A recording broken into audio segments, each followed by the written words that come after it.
Kwa majina naitwa Henry Mwinuka, ni wakili wa kujitegemea kutoka kampuni ya mawakili ya Avis Legal ambayo iko Posta jijini Dar es Salaam.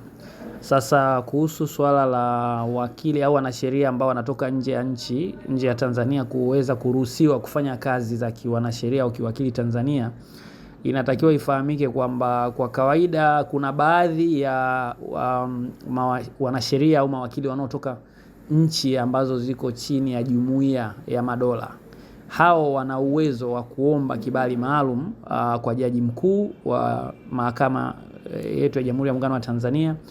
Akishapewa hicho kibali, maana unaomba mpaka upewe. Ukipewa ndio una uwezo sasa wa kusimamia kesi au kushiriki kwenye kesi.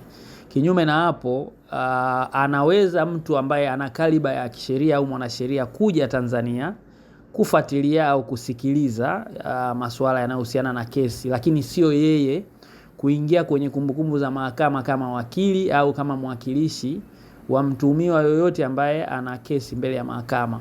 Kwa hiyo hilo ambalo umelieleza, inawezekana huyo mwanasheria amekuja kama rafiki wa mhusika au mshtakiwa au kama rafiki wa huyo wakili mwingine. Hata sisi tu tuna marafiki zetu kutoka Kenya na sehemu nyingine ambao anaweza akaja na mkashauriana, lakini hamshauriani kwenye muktadha wa rekodi au kumbukumbu za ndani za mahakama.